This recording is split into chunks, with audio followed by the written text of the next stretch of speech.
ನಮಸ್ಕಾರ. ನನ್ನ ಹೆಸರು ನೈಮ್ ಬಾಷಾ. ದಕ್ಷಿಣ ಕನ್ನಡ ಜಿಲ್ಲೆ ಬೆಳ್ತಂಗಡಿ ತಾಲೂಕು ನಾರಾವಿ ಪುತ್ತೂರು ಗ್ರಾಮ.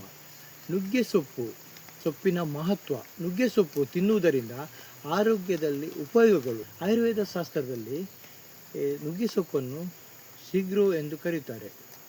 ವೈಜ್ಞಾನಿಕ ಹೆಸರು ಮೊರಿಂಗೋ ಪೈ ಎಂದು ಕನ್ನಡದಲ್ಲಿ ನುಗ್ಗೆ ಸೊಪ್ಪು ಅಂತ ಹೇಳುತ್ತೇವೆ. ವಿಟಮಿನ್ ಎ, ಸಿ, ಕ್ಯಾಲ್ಸಿಯಂ ಹೇರಳವಾಗಿದೆ. ಪೊಟ್ಯಾಷಿಯಂ ಚೆನ್ನಾಗಿರುತ್ತದೆ. ನೇತ್ರ ದೃಷ್ಟಿ, ಕಣ್ಣಿನ ದೃಷ್ಟಿಗೆ ತುಂಬ ಒಳ್ಳೆಯದು. ಪೊಟ್ಯಾಷಿಯಂ ಹೈ ಬಿ ಪಿ ಇದ್ದವರಿಗೆ ಬಿ ಪಿಯನ್ನು ಕಂಟ್ರೋಲ್ ಮಾಡುತ್ತದೆ. ಕ್ಯಾಲ್ಸಿಯಂ ಮೂಳೆಗಳನ್ನು ಗಟ್ಟಿ ಮಾಡುತ್ತದೆ. ಕೆಳುಬುಗಳು, ಮೂಳೆಗಳು ಸದೃಢವಾಗಿರುತ್ತದೆ, ಗಟ್ಟಿಯಾಗಿರುತ್ತದೆ. ಪೊಟ್ಯಾಷಿಯಂ ಇರುವುದರಿಂದ ಹೃದಯದ ಆರೋಗ್ಯ ಚೆನ್ನಾಗಿರುತ್ತದೆ. ಕಿಡ್ನಿ ಸಮಸ್ಯೆ, ಲಿವರ್ ಸಮಸ್ಯೆ, ಹೊಟ್ಟೆ ಉಬ್ಬರ ಇದ್ದವರು ಇದರ ಕಷಾಯ ಅಥವಾ ಸೊಪ್ಪಿನ ಪಲ್ಯವನ್ನು ತಿಂದರೆ ಒಳ್ಳೆಯದಾಗುತ್ತದೆ. ಈ ನುಗ್ಗೆ ಸೊಪ್ಪು ಎಲೆಯನ್ನು ಒಣಗಿಸಿ ಪುಡಿ ಮಾಡಿ ಅದನ್ನು ಬಿಸಿ ನೀರಲ್ಲಿ 5 ಗ್ರಾಂ ಬಿಸಿ ನೀರಲ್ಲಿ ಹಾಕಿ ಕಲಸಿ ಕುಡಿದರೆ ತುಂಬ ಒಳ್ಳೆಯದು. ಮತ್ತು ಹೊಸದಾಗಿ ಕೂದಲು ಬೆಳೆಯುತ್ತದೆ. ಹೊಟ್ಟೆಯಲ್ಲಿ ವಿಷ ಇದ್ದರೆ ಊಟದಲ್ಲಿ ಮದ್ದು ಆಗುತ್ತಾರೆ ಎಂದು ಮೊದಲ ಕಾಲಿನವರು ಹೇಳುತ್ತಿದ್ದರು.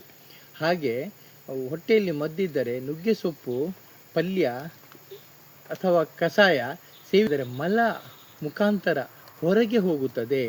ಒಟ್ಟಿಗೆ ಹಿಂಗು, ಅಜ್ವಾನ್ ಹಾಕಿ ಸೇವಿಸಿದರೆ ರೋಗ ನಿರೋಧಕ ಶಕ್ತಿ ಹೆಚ್ಚುತ್ತದೆ.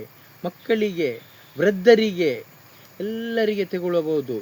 ಮತ್ತು ಇದು ಉಷ್ಣವೀರ್ಯ ಗುಣವನ್ನು ಹೊಂದಿದೆ. ಹೆಣ್ಣು ಮಕ್ಕಳಿಗೆ ಮುಟ್ಟಿನ ಸಮಯದಲ್ಲಿ ತುಂಬ ಬ್ಲೀಡಿಂಗ್ ಆಗುವವರಿಗೆ ಇದು ಅಷ್ಟು ಒಳ್ಳೆಯದಲ್ಲ. ಮುಟ್ಟಿನ ಸಮಯದಲ್ಲಿ ತೆಗೆದುಕೊಳ್ಳಬಾರದು. ಮುಟ್ಟು ಕಡಿಮೆ ಇದ್ದವರಿಗೆ 3 ದಿನದ ಮೊದಲೇ ಇದನ್ನು ಸೇವಿಸಿದರೆ, ನುಗ್ಗೆ ಸೊಪ್ಪು ಎಲೆಯನ್ನು ಸೇವಿಸಿದರೆ ಮುಟ್ಟು ಸರಿಯಾಗಿ ಆಗುತ್ತದೆ. ಇದರ ಕಾಯಿ, ಸೊಪ್ಪು, ಹೂವನ್ನು ಕೂಡ ತೆಗೆದುಕೊಳ್ಳಬಹುದು, ಉಪಯೋಗಿಸಬಹುದು. ಆದರೆ ನುಗ್ಗೆ ಸೊಪ್ಪು ಅದರ ಎಲೆಯ ಡ್ರಾಫನ್ನು, ಎಲೆಯ ನೀರು, ನುಗ್ಗೆ ಸೊಪ್ಪಿನ ನೀರಿನ ಡ್ರಾಪ್ ಕಣ್ಣಿಗೆ ಹಾಕಿದರೆ ಕಣ್ಣು ನೋವು, ನಮ್ಮ ಈ ಮಂಗಳೂರಲ್ಲಿ ಅದನ್ನು ಕೇಂಕಣ್ಣು ಅಂತ ಹೇಳ್ತಾರೆ, ಅದಕ್ಕೆ ಬಿಟ್ಟರೆ ಕಣ್ಣು ಕೆಂಪಾಗುವುದು ಮತ್ತು ಕಣ್ಣು ನೋವು ಕಡಿಮೆ ಆಗುತ್ತದೆ. ಮತ್ತು ಜೀರ್ಣಶಕ್ತಿ ತುಂಬ ಚೆನ್ನಾಗಾಗುತ್ತದೆ. ದಯಮಾಡಿ ನುಗ್ಗೆ ಸೊಪ್ಪನ್ನು ನೀವು ಅದರ ಪಲ್ಯ ಮಾಡಿ, ಇಲ್ಲದಿದ್ದರೆ ಅದನ್ನು ಕಷಾಯ ಮಾಡಿ ನಾವು ಕಷಾಯ ಮಾಡ್ತಾ ಇರ್ತೇವೆ. ಯಾವತ್ತು ಕಸ 1 ವಾರ ಅದರದ್ದೇ ಕಸ ಮಾಡಿ ಎಲ್ಲದಕ್ಕೂ ಮಕ್ಕಳಿಗೆ ಒಂದೊಂದು ಚಮಚ ಕೊಡಿ, 1-2 ಚಮಚ ಕೊಡಿ, ಏನು ತೊಂದರೆ ಇಲ್ಲ. ದೊಡ್ಡವರಿಗೆ ಕೊಡಿ. ನರಗಳ ದೌರ್ಬಲ್ಯ ಎಲ್ಲದಕ್ಕೂ ಒಳ್ಳೆಯದು ನುಗ್ಗೆ ಸೊಪ್ಪು. ದಯಮಾಡಿ ಅರ್ಥ ಮಾಡಿಕೊಳ್ಳಿ.